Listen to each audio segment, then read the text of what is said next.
This is A New Angle, a show about cool people doing awesome things in and around Montana. I'm your host, Justin Angle. This show is supported by First Security Bank, Blackfoot Communications, and the University of Montana College of Business. Hey folks, welcome back, and thanks for tuning in. Today is our April edition of Incentives and Instincts, a monthly series in which I speak with economist and friend Bryce Ward about some of the broader issues facing our society. Today we're tackling cryptocurrency. What is it, and what do you need to know about it?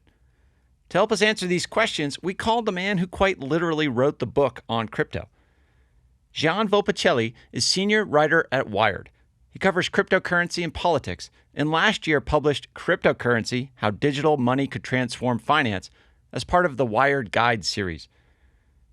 Gian joins us via Zoom from London. Gian, thanks for coming on the show today. Thank you. Thank you for having me. So tell us, where did you grow up and what did your parents do? Oh, wow. I grew up in Rome, which is in Italy, and my parents were both architects. And how did you find your way into journalism? I always wanted to write. My grandfather on my mother's side was a journalist too, even if he wasn't particularly famous. It was kind of part-time journalist, but still he instilled me with the love of reporting and good writing. And I decided I wanted to write about all kinds of different things. That's how I decided. Then I just went through the standard cursus honorum of getting a degree in international relations in Italy, and then I went to a journalism school in London. And yeah, here I am. Here we are, and we're here to talk about cryptocurrency, kind of your area of expertise. And Bryce framed the conversation quite well with the question, what problem is cryptocurrency trying to solve? We'll get to that, but before we do, let's just give the listeners who aren't too immersed in this topic a basic definition. What is a cryptocurrency? How is it different than, a fiat currency that we're all sort of more fluent in? Right. It is a kind of digital currency that is peer-to-peer and can be exchanged peer-to-peer. It is peer-to-peer. It means that there is no middleman, no intermediary. So this payment doesn't go through a bank or through a payment company like Visa or MasterCard. It is, in a way, a digital coin. It's not by chance. It's called Bitcoin. The most important cryptocurrency is called Bitcoin, right? Mm-hmm. So it goes directly from one person to another without an intermediary. It is a decentralized network of computers that collectively validate these transactions in this way. So that makes sure there is no single point of failure. There is no single party that can be corrupted or hacked or browbeaten by law enforcement into stopping or reversing the transaction. That's essentially the initial idea, right? You can pay anyone any sum of cryptocurrency to perform any action, regardless of the legality of that action or the sanction status of that person, or your sanction status maybe, which is a kind of hot topic today, because there is no single middleman, no single bank at the center. So let's maybe draw that out a little bit. Like, what are the downsides of having a middleman or a central bank or a payments mechanism operating as sort of the operating system? Why is this prospect of a digital currency peer-to-peer superior? It depends where you're coming from, right? I mean, it's ideologically speaking. You might not trust central banks for kind of Austrian school of economics reasons. You just think that inflation is evil and you need to get rid of any kind of political decision making when it comes to minting coins. So you don't want a central bank. But that's another kind of question. When it comes to just banks or payment companies, the idea is more or less what I gestured towards, which is these payments are supposed to be unstoppable and they cannot be reversed. And so you want to do that if you are afraid of some kind of censorship. So if you are afraid that if you want to buy, let's take the charitable example. If you want to buy a forbidden book in an authoritarian regime, and you want to make sure that the person you paid receives it, you might want to use cryptocurrency, right? You want to make sure that the payment is received, it's not blocked, there is no essentially embargo on your payments. Of course, the actual real life scenario is that Bitcoin or crypto are very good ways of buying illicit goods, which might be drugs or guns online, and you can't do it through traditional payment systems. So that's the initial example. Of course, there are many other cases in which you might want to do it without going through payment companies or banks or Western Union. For instance, another example that is often cited with some reason because it's growing in popularity is remittances, international remittances. So if you're an immigrant, a Salvadorian or Ecuadorian US resident, and you want to send money back home to Ecuador, El Salvador, or Tajikistan or Italy, if you don't want to pay international bank transfer fees, you might want to use crypto because the fees are theoretically lower. Every 80s action movie, I feel like, there's like a big scene where like the drug kingpins or the gun dealers and the buyers get together and they have all these big giant briefcases full of cash.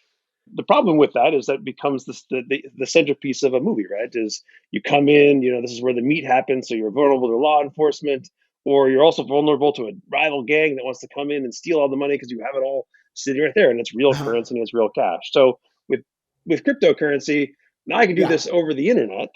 I can send you the big chunk of money, and importantly, it's not going into a bank account or through everything that goes through a bank eventually goes through a central bank, and so the government can say, "Aha, that person's account is bad.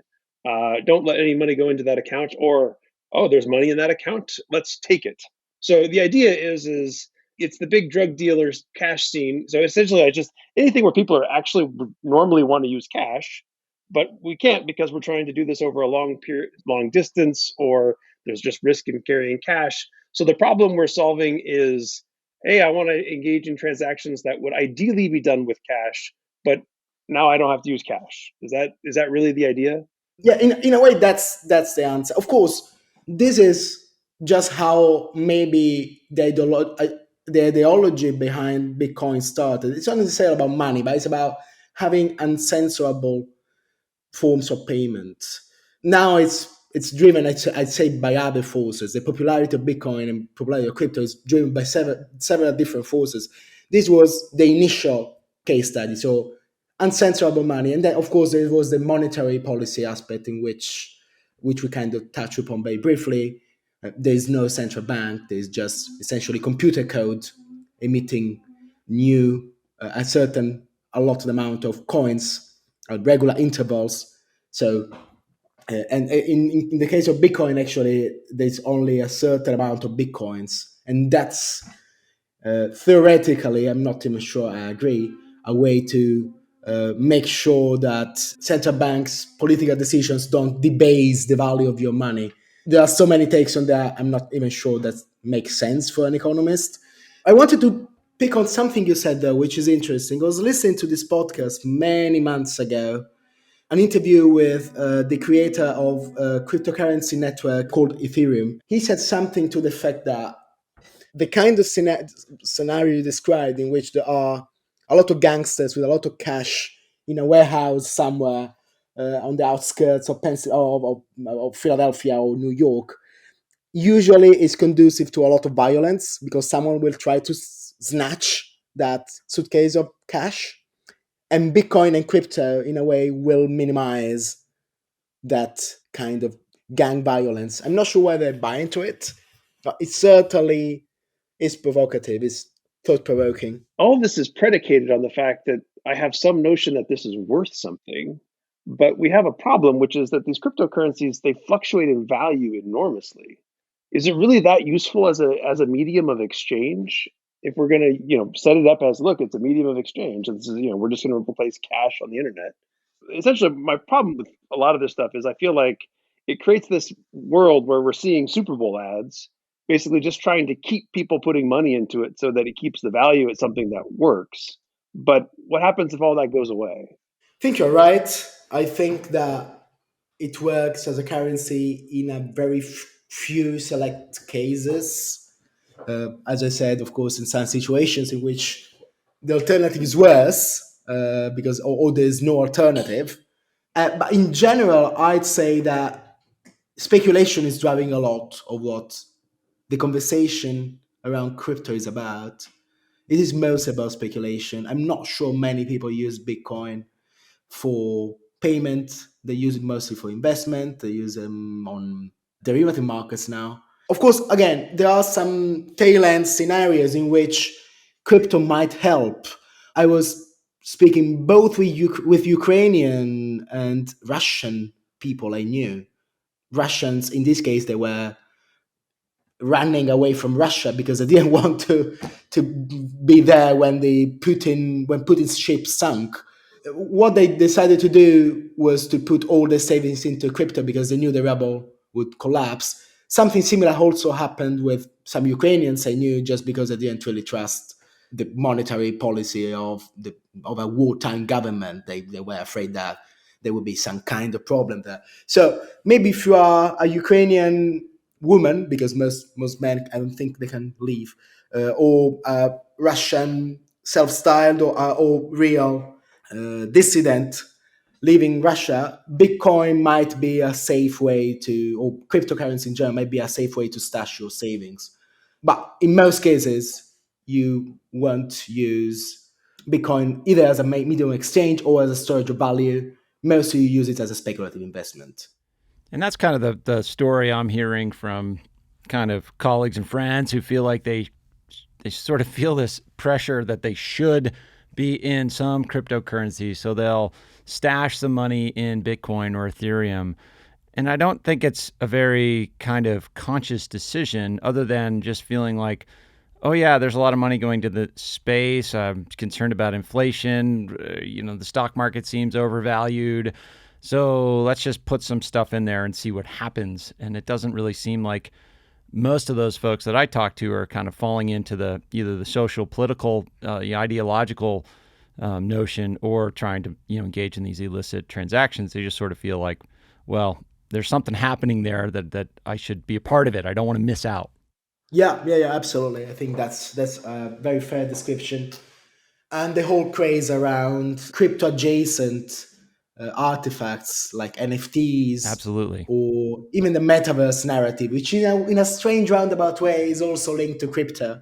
But again, I'm not anti-crypto. I think that there are some very specific scenarios in which crypto, and specifically Bitcoin, because of its network effect and its vast acceptance among crypto enthusiasts and even some companies now, they do have some applications.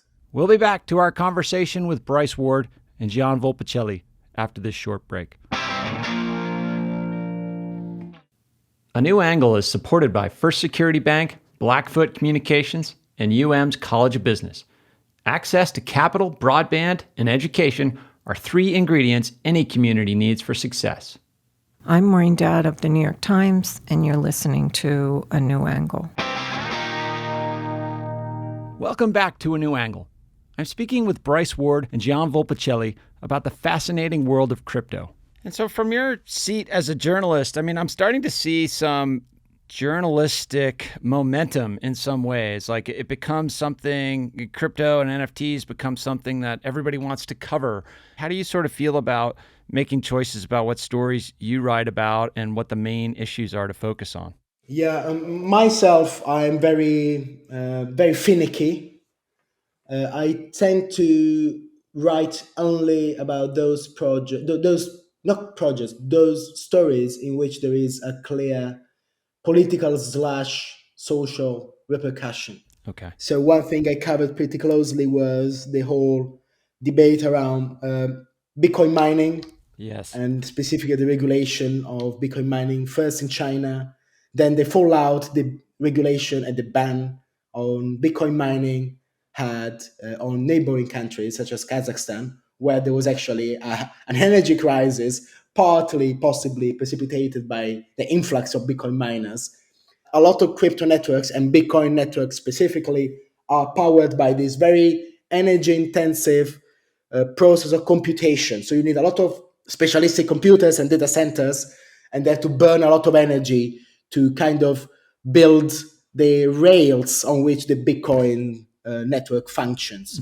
And that can consume, I think it consumes more or less the yearly energy expenditure of, last time I checked it was Sweden, but it changes all the time. Yes. Every day it becomes larger and it reaches another milestone and reaches another country. So yeah, I tend to look at those things. So regulation, political repercussions, extremism, and crypto. So I was looking at the rise of so-called crypto crowdfunding campaigns for political purposes. And of course, yeah, when the Ukrainian invasion happened, I also looked at how crypto could or maybe could not play a role in sanction circumvention. So yeah, that's the kind of stories I'm mostly interested in. NFTs, I like them because I like absurd events. I'm a bit of an absurdist. So yeah, when people splurge $69 million to buy a digital work of art, which can be, as everybody said, can be copy pasted very quickly, very easily. I have to write about it, right? I like that you put that in the absurdist category because, yeah, it's absurd. Although any price of art could be argued to be absurd, right? It's in the eye of the beholder. Yeah. It is true. It is true. That's what I find fascinating, because in a way, the whole crypto, if you look at crypto with sort of ironic eyes, you will see that it is a caricature of a lot of the pillars of society. So it's a kind of caricature of money in a way, and NFTs are a caricature of art, because they say, well, yeah, who are you to decide that this picture of a monkey is not worth $3 million? There's a strange anti-expertise, anti-elite flair to the whole movement. I'm not sure how much of that is intentional, how much of that is a pose, how much of that is people just convincing themselves they are fighting some kind of good fight, but certainly is there. Well, that's kind of an interesting point, in that there's this anti-institution kind of mindset in all of this. And one way to kind of look at currencies in general is that, over the arc of history, they've kind of gone to platforms that each successive innovation has required more trust in the system. So, currency started out as food. We could exchange food, and that has immediate value. Then, minerals and stones and things that could maybe have some sort of value too. State-based currencies that, we sort of put our faith in. And so at every stage, not necessarily every stage, but this sort of increasing need for trust in the system has been a trend. And now all of a sudden we have this technology, and the promise of this technology is to remove the need for trust from the system. So how do you sort of feel about the kind of, I don't know if it's anti-historical, but like, don't currencies function better when we have trust in the system? Is there a benefit to removing trust, or how do you view the role of trust in an exchange system? I think that you picked on something we didn't touch upon, what we should have, which is that what crypto is supposed to be about is the removal of trust, right? Mm-hmm.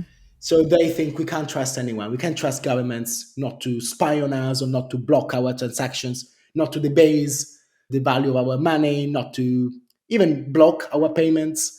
And so we have to create these economic systems which are fully encoded in computer code, so that everybody can know exactly what they're getting into when they are interacting with these systems. The idea is that you don't have to trust anyone else to comply with those instructions. Does that work? I'm not sure it works, because, of course, computer code is fallible, it's hackable, it can also be interpreted, and so there might be loopholes there. Crypto, in a way, at the beginning, though, it was about removing human error or human corruptibility, or humans in general. They believe that the best kind of government, the best kind of system is an automatic one where you don't have to trust anyone, just because people can't be trusted, essentially. If we go back to the big question, right? What is this problem? What is the problem it's supposed to solve? You get there, okay, well, maybe that makes some sense. But then, as you point out, you still have to have trust along the way, right? Like, There's been many Yeah. cryptocurrency scams. So, it's not clear that this solves a problem that I feel like needs to be solved. We keep searching for a problem that this needs to solve. And every time we go, it finds one and then it doesn't do that. So it moves to another, which is why I think it goes back to what we were talking about earlier, is that it really is, to me, it's mostly a speculative bubble with a little bit of maybe if it survives the speculative bubble, which it may not. And what happens to all of this when it crashes? Does it still find a use? I'm still waiting for somebody to provide me a significant problem that this will solve that is immediate and doesn't have an alternative solution. And I just don't see it. Yeah, there was, I think, one project whose name now escapes me actually, that was supposed to use crypto as an incentive system for you to put out a router to create a free internet mesh network in, I think, in a neighborhood of New York or something, and essentially create free broadband for everyone by rewarding people with this incentive system.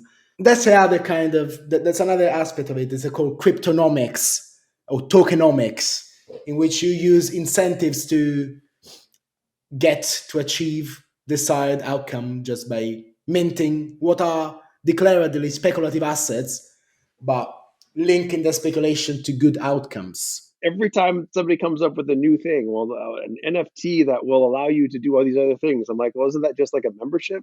And it's not harmless, right? Like, as you mentioned, there's an environmental cost that's tremendous, but also, like, a speculative asset bubble is very dangerous. It causes real harm when it busts, real harm to the real economy, and not just to the people who invested, but to other people who are downstream of that investment. And so, I want there to be a killer app given how much money is in this.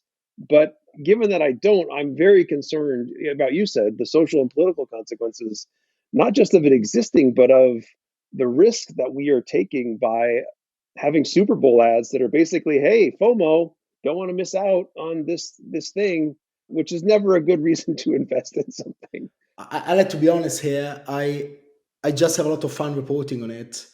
So, in a strange way, a bubble in the making. It is an interesting thing to watch. Of course, one has to be honest and point out that it might be a bubble. It might burst. It might make a lot of damage. But as a journalist, it is fascinating to see how this world is evolving. Partly because I am, as I said, I'm a lover of the absurdist, and the continuous and fractures, twists and turns of the industry have been a wonder to behold.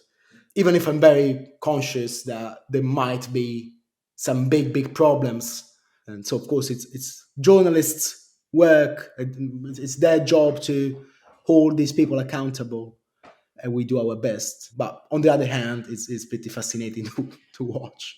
Oh, it's totally fascinating. I mean, everything is involved here, right? Like, you're talking about fundamental pillars of economy and society that are being laid bare in new and interesting ways. It's certainly a fascinating thing to study. I'm just still waiting for someone to explain to me why this is a solution to a problem that's better than any other solution that we have.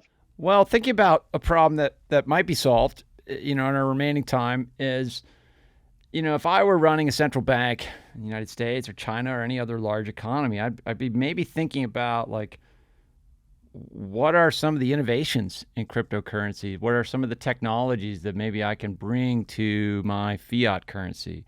So do you think about that at all, Gian? What are nation states? Are they going to adopt any of these technologies to make the U.S. dollar digitized, or moves like that? What could we see in the future along those lines? Yeah, I think that the element that is most likely to be borrowed by so-called central bank digital currencies, which have been launched in some countries, like I think China is trialing one or piloting it on quite a large scale.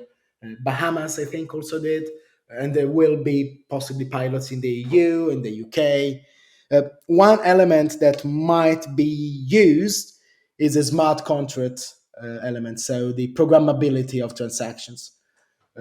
Just because, yeah, essentially that's what I've been hearing.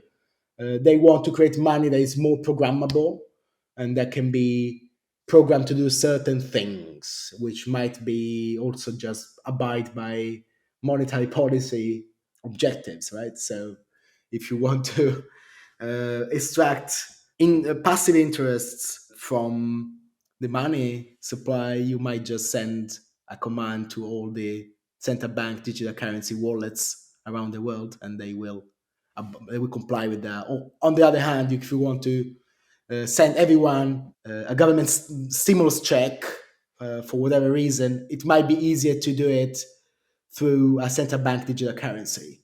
That's some of the things I've been hearing. I think Bryce's point is again very fair, because I've also heard a lot of people in the Bank of England, but also elsewhere, that they're kind of tinkering with these things. They're not themselves sure it's going to be a game changer.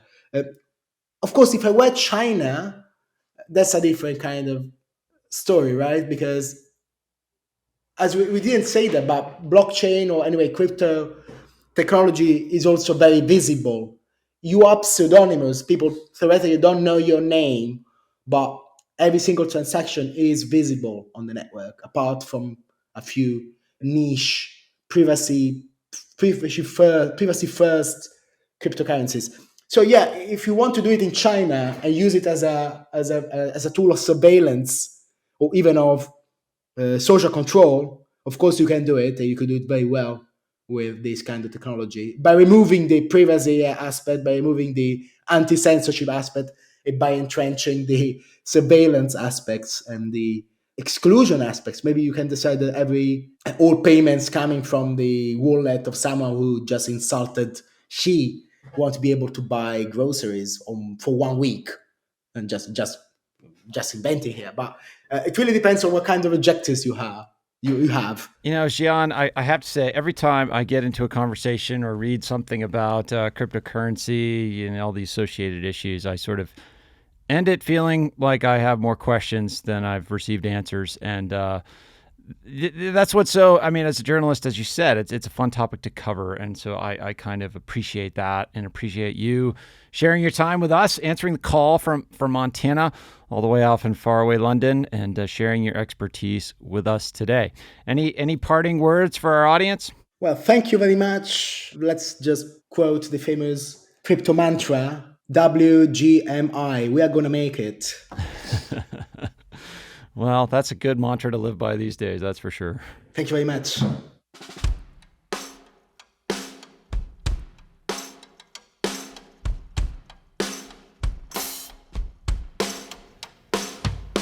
Thanks for listening to A New Angle.